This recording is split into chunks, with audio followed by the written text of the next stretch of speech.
नमस्कार, news times के इस बुलेटिन में आप सभी का स्वागत है। आपके साथ मैं हूँ तृप्ति विश्वकर्मा। आइए खबरों का सिलसिला अब शुरू करते हैं। चाईबासा में भी ईद का त्योहार स्वास्थ्य सुरक्षा सप्ताह के नियमों का पालन करते हुए मनाया गया, क्योंकि सामूहिक रूप से है, इसलिए लोगों ने घरों में ही ईद की नमाज अदा की और परिवार के लोगों के साथ त्योहार मना रहे हैं। सांकेतिक तौर पर चाईबासा शहर के चारों मस्जिदों और ईदगाह में कुछ लोगों ने सामाजिक दूरी का पालन करते हुए ईद की नमाज अदा की। हाथ मिलाकर और गले लगकर ईद की मुबारकबाद देने के बजाय लोगों ने एक दूसरे को दिल से ईद की मुबारकबाद दी। लोगों को उम्मीद थी कि ईद आते आते लॉकडाउन में थोड़ी छूट मिलेगी और खुलकर ईद का त्योहार मना सकेंगे, लेकिन कोरोना जैसी वैश्विक महामारी ने चाईबासा सहित पूरे देश के लोगों को निराश किया है। लोगों ने किसी तरह परंपरा का निर्वाह किया, लेकिन महामारी के कारण ईद का त्योहार काफी फीका रहा। वैश्विक महामारी ने ईद के रंग में भंग डाल दिया। पश्चिमी सिंहभूम जिले में 18 वर्ष या उससे अधिक आयु वर्ग के लोगों के लिए कोविड-19 का टीकाकरण शुरू हो गया है। इसके लिए पूरे जिले में कुल 18 केंद्र बनाए गए हैं और अलग अलग केंद्रों में कोविशील्ड और कोवैक्सीन के टीके 18 वर्ष से अधिक उम्र के लोगों के लिए उपलब्ध करा दिए गए हैं। इनमें से 3 केंद्र चाईबासा और 2 केंद्र चक्रधरपुर शहरी क्षेत्रों के लिए बनाए गए हैं, जबकि शेष 13 केंद्र ग्रामीण इलाकों में स्थापित किए गए हैं। ग्रामीण इलाके में यह टीके सामुदायिक स्वास्थ्य केंद्रों में लगवाए जा रहे हैं। उल्लेखनीय है कि कोविड-19 की दूसरी लहर ने जिले के युवा वर्ग को भी अपना शिकार बनाया है, इसलिए टीकाकरण को लेकर युवा काफी सजग और जागरूक हुए हैं। उम्मीद की जा सकती है कि 18 वर्ष से अधिक उम्र के लोग अधिक से अधिक संख्या में कोविड-19 का टीका लगवाकर खुद को सुरक्षित करना चाहेंगे। पश्चिमी सिंहभूम के उपायुक्त अनन्य मित्तल स्वयं वैक्सीनेशन सेंटर का मुआयना करते नजर आए। उन्होंने टीकाकरण केंद्रों पर जाकर वहां की गई तैयारी का जायजा लिया और आवश्यक दिशा निर्देश दिया। इस दौरान उन्होंने 18+ के युवाओं का हौसला बढ़ाते हुए वैक्सीन लेने के बाद उन्हें सर्टिफिकेट देकर प्रोत्साहित किया।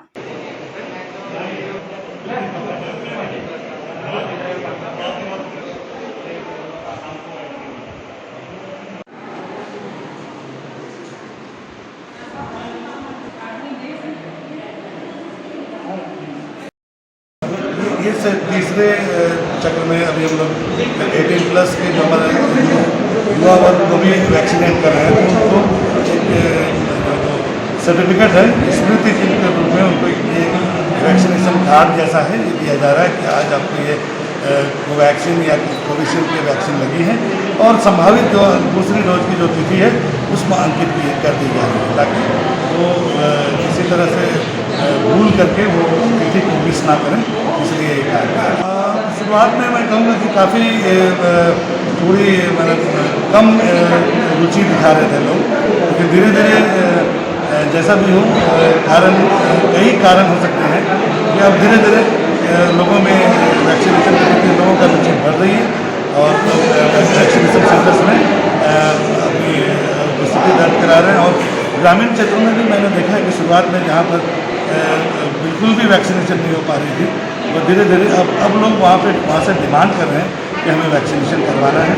ये हमारे लिए बहुत उत्साहवर्धक है। हम चाहेंगे कि हर एक व्यक्ति जो इसके लायक है, जिनको ये वैक्सीन लगना चाहिए, उनको हम लोग वैक्सीन दिलाएंगे। ये हमारा वादा है। जिला RCH पदाधिकारी डॉक्टर सुंदर मोहन सामट ने बताया कि आज 18+ के पहले दिन टीकाकरण अभियान पूरे जिले में शुरू हो गया है। अभी तक इसमें ऑनलाइन एंट्री ही चल रही है, लेकिन आने वाले समय में परेशानी होगी। पश्चिमी सिंहभूम के ग्रामीण क्षेत्रों में ऑनलाइन वैक्सीनेशन करने में थोड़ी परेशानी होगी। इसको लेकर वरीय पदाधिकारियों से विचार विमर्श किया जा रहा है, ताकि ऑफलाइन वैक्सीनेशन किया जा सके।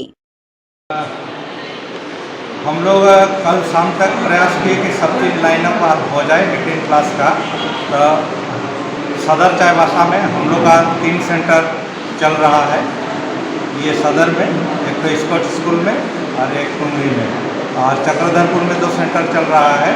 और बाकी जितना भी CHC है 15 CHC में मेन सेंटर स्टैटिक सेंटर में ये 18+ का प्रोग्राम चल रहा है। तो इसमें ऑनलाइन एंट्री ही अभी तक चली है, तो हम लोग का एरिया में थोड़ा दिक्कत हो रहा है क्योंकि ऑनलाइन में यहाँ पॉसिबल उतना नहीं हो पा रहा है। तो इसको ऑफलाइन कैसे किया जाए इसके बारे में हम लोग राज्य सरकार को अवगत कराए हैं और वहाँ से दिल्ली भी बात चल रही है। ऑनलाइन में ही एंट्री हो रहा है, तो बहुत कोई तो ऑनलाइन नहीं कर पा रहा है, इसमें प्रॉब्लम है। इस एरिया के लिए संभव भी नहीं है। बाद में जब हम लोग गांव पंचायत में चलेंगे तो ऑनलाइन वो आगे से नहीं कर पाएगा जी। इसलिए रिक्वेस्ट किए हैं, यही एक थोड़ा सा ट्रैवल आया है सब जगह पर। बाकी और किसी तरह की कोई परेशानी? कोई परेशानी नहीं है, स्मूथली चल रहा है। और कोविशील्ड हम लोग अल्टरनेट सब बांटे हुए हैं, जिसको जैसा चाहिए थोड़ा सा अंतराल में उनको। तो वैक्सीन को लेके तो कोई समस्या नहीं है? फिलहाल नहीं है। जो शुरुआत का दौर है हम लोग जितना अपील किए हैं उसी को बंटवारा करते हैं। कोरोना की दूसरी लहर ने पूरे देश में डर पैदा कर रखा है। ऐसे में हर व्यक्ति चाहता है कि वह वैक्सीनेशन कराकर खुद को सुरक्षित कर ले। 45 साल से ज़्यादा उम्र के लोग पहली डोज लगवा चुके हैं। अब 18+ को मौका मिल रहा है। 18+ के व्यक्ति टीका लेने के लिए काफ़ी गंभीर दिखाई दिए। आज जैसे ही टीकाकरण शुरू हुआ, वैक्सीनेशन सेंटर पर टीका लेने के लिए लोगों की भीड़ उमड़ पड़ी। लोग टीका लगाकर काफ़ी संतुष्ट दिखाई दे रहे हैं। हम लोग बहुत दिन से ही वेट कर रहे थे कि टीका कब लगेगा, क्योंकि आज के टाइम में सबसे ज़्यादा जो कारगर उपाय है वो है टीका लगा के ही बचना है सबको। तो वो आज हम फर्स्ट डोज दिए हैं। I am very happy. मेरे साथ मेरा मैसेज ने भी दिया है। हम सबको रिक्वेस्ट करेंगे कि वो वैक्सीन का रजिस्ट्रेशन करें और वैक्सीन लें। टीका लगाने को लेके मन में कोई डर पहले से? नहीं, कोई डर नहीं था। सभी लोगों को टीका लगाना चाहिए, इसी से हमारा देश, हमारा हम लोग सब बचेंगे। ठीक है, थैंक यू। कोरोना की दूसरी लहर में सामुदायिक संक्रमण के मद्देनजर पश्चिमी सिंहभूम जिले के ग्रामीण क्षेत्रों में संक्रमण के फैलाव को रोकने के लिए पारंपरिक स्वशासन व्यवस्था की मदद ली जा रही है। जिले में परंपरागत मानकी मुंडाओं की स्वशासन व्यवस्था कायम है और ग्रामीण क्षेत्रों में भी इसी व्यवस्था के जरिए प्रशासनिक अमला भी कल्याणकारी योजनाओं के लाभ ग्रामीणों तक पहुंचाता है। वैश्विक महामारी कोरोना की विकट परिस्थिति को भी नियंत्रित करने के लिए इसी पारंपरिक स्वशासन मानकी मुंडा व्यवस्था का सहारा पश्चिमी सिंहभूम जिले में लिया जा रहा है। इसी सिलसिले में आज चाईबासा के विधायक दीपक बिरुवा, प्रभारी कोल्हान अधीक्षक सशिंद्र बड़ाइक एवं उप विकास आयुक्त संदीप बख्शी ने कुछ इलाकों के मानकी मुंडाओं के साथ बैठक कर योजना बनाई। विधायक दीपक बिरुवा ने कहा कि गांव में संक्रमण को फैलने से रोकने के लिए मानकी और मुंडाओं का सहयोग बहुत महत्वपूर्ण होगा। प्रयास है ग्रामीण परिवेश में कोरोना नहीं फैला, और यदि फैल भी गया तो उस पर किस तरीके से सभी लोगों का पहुंच सीधे तरीके से नहीं हो सकता है। तो जो यहाँ का जो सिस्टम है कोल्हान सुप्रिंटेंडेंट मानकी मुंडा, उनके माध्यम से प्रत्येक गांव में इसका मॉनिटरिंग सही ढंग से किया जा सकता है। इसी के लिए चूँकि भीड़ भाड़ कम हो, ये सोच करके अनुमंडल वाइज मानकियों की बैठक करते हैं। चूँकि ग्रामीण क्षेत्रों में प्रशासनिक एवं न्यायिक व्यवस्था को भी पारंपरिक तौर पर मानकी और मुंडा ही देखते हैं, इसलिए लोगों तक मानकी और मुंडाओं के जरिए आसानी से पहुंचा जा सकता है। चाईबासा विधायक दीपक बिरुवा ने कहा कि इलाके के मानकी के अधीन कई गांव आते हैं और वे संक्रमण के नियंत्रण में मददगार साबित हो सकते हैं। ये बात सही है कि एक मानकी 7 से 15-20 गांव तक का रिप्रेजेंट करते हैं और उनके अंडर में 10 मुंडा, कम से कम मिनिमम 10 मुंडा। यदि ये लोग एक सप्ताह के अंदर में प्रत्येक 10-10 मुंडाओं की बैठक करके अपने गांव में कोरोना की समीक्षा करेंगे कि वही जहाँ जिनको सर्दी खांसी है, हाई फीवर है, किसी तरह की बीमारी है, तो उसको दवा उपलब्ध कराया जाए। और जो लोग बीमारी से ग्रसित नहीं है, ऐसे सभी लोगों को वैक्सीनेशन कराया जाए। एक अभियान के तहत में ये मानकी मुंडाओं को ग्रामीण परिवेश में मॉनिटरिंग के लिए, और ये सारी चीज़ें फैली हुई है कि लोगों को मतलब दिग्भ्रमित हुआ है कि भाई इस तरह से ऐसा होगा। एक र्यूमर जो है, ये सारी चीज़ों पर विराम लगेगा। सिंहभूम की सांसद गीता कोड़ा ने ग्रामीण विकास मंत्री आलमगीर आलम को पत्र लिखकर मनरेगा मजदूरों का बकाया भुगतान यथाशीघ्र करने की मांग की है। सांसद गीता कोड़ा ने पत्र में कहा है कि वर्तमान में कोविड-19 महामारी के कारण ग्रामीणों के पास रोजगार का कोई साधन नहीं है। ऐसे में मजदूरों के लिए मनरेगा ही रोजगार का एकमात्र सहारा है। ऐसे समय में मनरेगा मजदूरों को कई महीने से मजदूरी का भुगतान नहीं हो पाया है। पश्चिमी सिंहभूम जिले में करीब 9 करोड़ रुपया मनरेगा मजदूरों का बकाया है, जिसके कारण मजदूरों के सामने आर्थिक संकट आ गया है। मनरेगा मजदूरों की स्थिति को देखते हुए सांसद ने राशि भुगतान की दिशा में उचित कार्रवाई करने की मांग की है।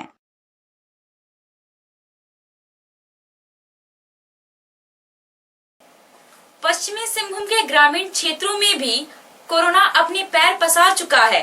जांच और वैक्सीनेशन के लिए जिला प्रशासन की ओर से लगातार कार्य किया जा रहा है। मारवाड़ी युवा मंच ने भी मदद के लिए पहल की है। ग्रामीण क्षेत्रों में मास्क और सैनिटाइजर की उपलब्धता नहीं होने के बारे में जानकारी मिलने के बाद मारवाड़ी युवा मंच की ओर से 1000 पीस मास्क और 40 लीटर सैनिटाइजर का वितरण किया गया। चाईबासा के विधायक दीपक बिरवा और एसडीओ शशिंद्र कुमार बड़ाई की उपस्थिति में सभी मानके मुंडा के बीच मास्क और सैनिटाइजर वितरित किया गया। पश्चिमी सिंहभूम जिले में कोरोना से 13 मई तक 10,948 लोग पीड़ित हो गए हैं। 13 मई को 182 लोग कोरोना से संक्रमित हुए हैं। कोरोना से संक्रमित 3 लोगों की गुरुवार को मौत हो गई है। कोरोना की दूसरी लहर जिले में काफी तेजी से लोगों को संक्रमित कर रही है। वहीं मृत्यु दर में वृद्धि हुई है। जिले में कोरोना से 10,948 लोग संक्रमित हुए हैं, जबकि 9,680 लोगों ने कोरोना को मात दे दी है। जिले में कोरोना से अब तक 112 लोगों की मौत हो गई है। 13 मई तक जिले में 1,156 लोग संक्रमित हुए हैं। जिले के सदर चाईबासा, बड़ा जामदा, चक्रधरपुर और मनोहरपुर प्रखंड में सबसे ज्यादा लोग संक्रमित हुए हैं, जबकि अन्य प्रखंडों में संक्रमितों की संख्या 500 से भी कम है।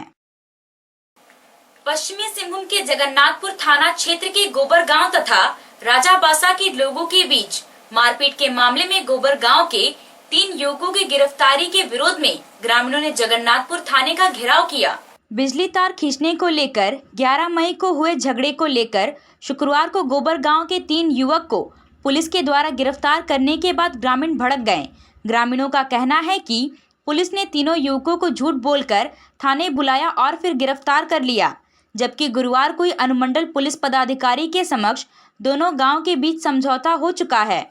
एसडीपीओ इकुर डुंगडुंग ने ग्रामीणों से बातचीत की और आश्वस्त किया कि निर्दोष व्यक्ति को छोड़ दिया जाएगा। उन्होंने यह भी आश्वस्त किया कि 24 घंटे के अंदर राजाबासा गांव के दोषियों को भी गिरफ्तार किया जाएगा। एसडीपीओ ने कहा कि बिजली की समस्या का समाधान करा दिया गया है, लेकिन कानूनी कार्रवाई को लेकर किसी प्रकार का समझौता नहीं हुआ है। द्वितीय पक्ष के लोग दूसरे पक्ष से गिरफ्तारी की बात कर रहे हैं, तो उन्हें कहा गया कि विधि सम्मत कार्रवाई की जा रही है। विधि सम्मत कार्रवाई दूसरे पक्ष से भी की जाएगी। तो जो कार्रवाई कर रही है सही कर रही है, इसी विश्वास से मेहनत लगा।